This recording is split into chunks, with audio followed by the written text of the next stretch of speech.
Le moach, il ne marche plus. Donc ça, c'est la maladie de l'épilepsie que ça donne physiquement. Mais dans le comportement, ça veut dire qu'il y a plus, les gens ne tiennent plus debout. C'est-à-dire qu'il n'y a plus rien, il n'y a pas une idéologie qui fait tenir les gens. Il n'y a pas un idéal, ça n'existe plus.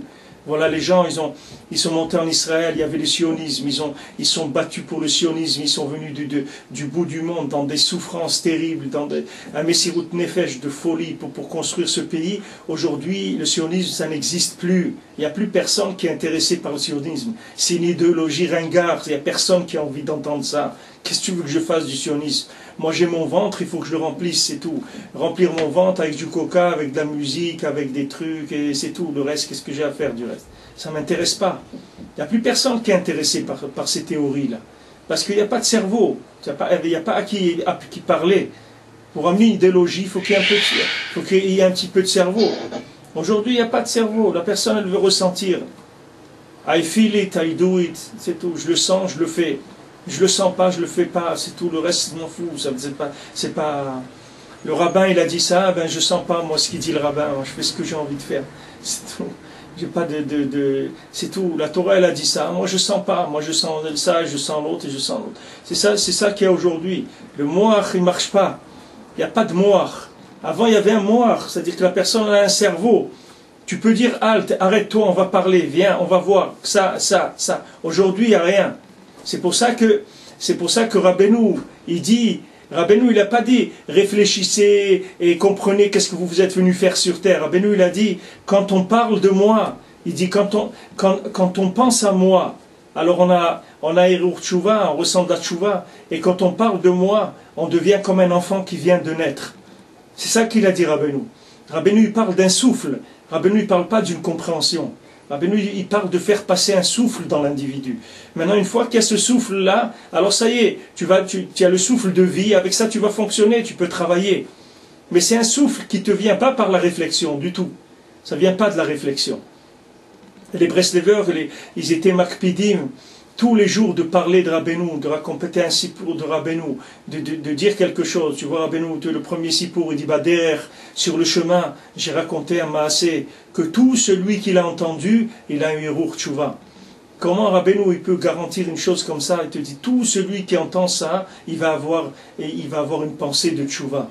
Mais c'est quelque chose de très fort de pouvoir dire ça, de pouvoir garantir aux gens qu'ils vont avoir une pensée de Tshuva. Pourquoi? Parce que le Sipurim Asiyot, il ne va pas faire appel à ta réflexion du tout. Donc ta réflexion, elle n'est pas utilisée. Et le Sipurim Asiyot, il va essayer de te rentrer un souffle dans le cœur. Comme il dit à la fin du Maasé, qu'il y a un petit vent qui est venu et qui a pris la princesse, qui a pris le deuxième du roi, et qui l'a amené à l'endroit où il y avait la princesse, c'est-à-dire dans la montagne au nord, le château de Perles, comme il avait fait auparavant pour la princesse elle-même, qui l'avait amené, ce petit vent-là. C'est ce petit vent-là qui va te faire monter, qui va t'amener dans la montagne en or, le château de Perles. C'est pas ton cerveau, le cerveau il marche plus. C'est plus la peine d'essayer d'utiliser son cerveau pour avancer parce que le cerveau il marche plus. Le cerveau il va permettre de travailler sur des textes, de comprendre des mots dans les textes, de fonctionner. Mais ce qu'on va s'attacher dans le texte, c'est pas la forme du texte, c'est pas la compréhension du texte. On va s'attacher à la présence du texte. Dans le texte, il y a une présence. Il y a une présence de qui? Il y a une présence des tzadikim. Ces tzadikim, ils sont présents dans le texte. C'est pour ça que Rabbeinu dit, même quand tu étudies le Shulchan Aruch, Rabbeinu dit d'étudier avec le Be'er Hagola, d'étudier avec le Pérouche qui te dit le nom de tous les tzadikim qui sont concernés par ce psak halacha, qui ont parlé dans la halacha.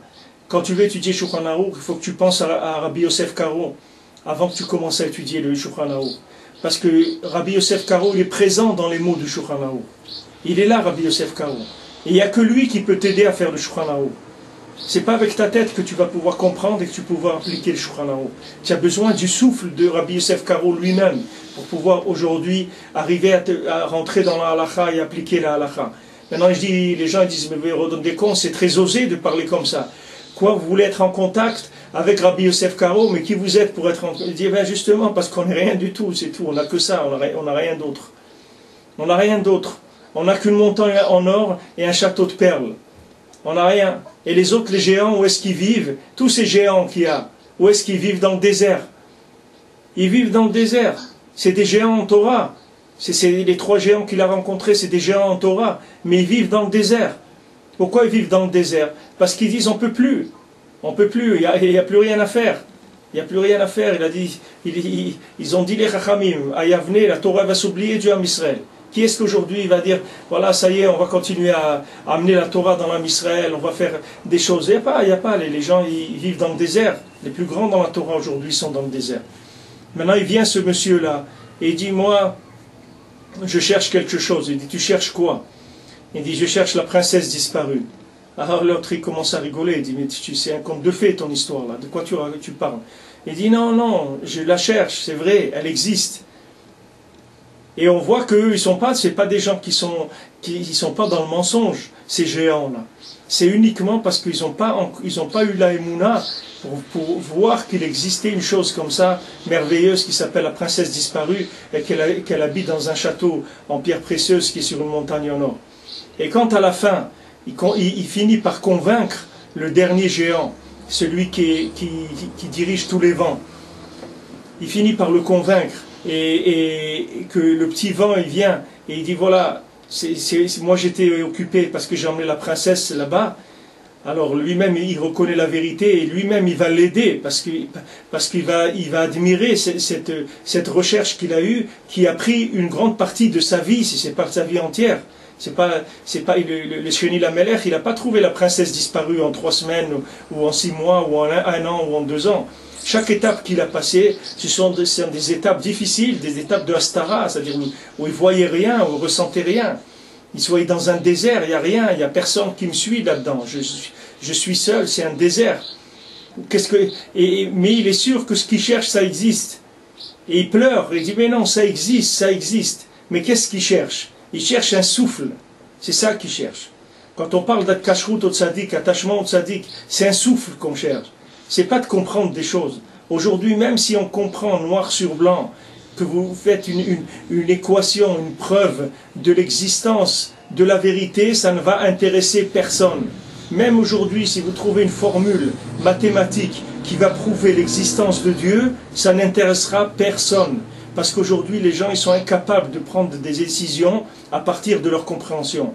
Leur compréhension, elle est complètement déconnectée du sang.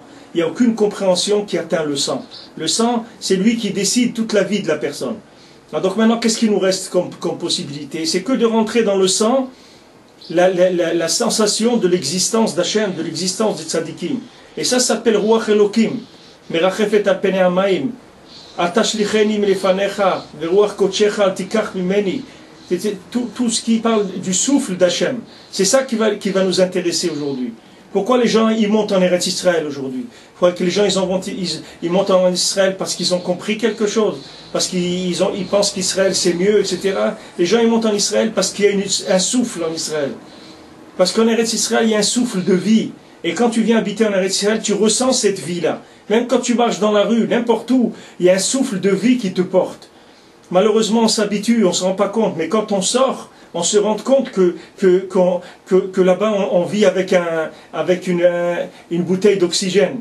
Parce que quand on nous l'enlève, les gens qui sont habitués, alors ils se rendent compte que Béhémet, ils ont l'habitude d'être oxygénés en permanence par la présence divine qui est en Eretz Israël.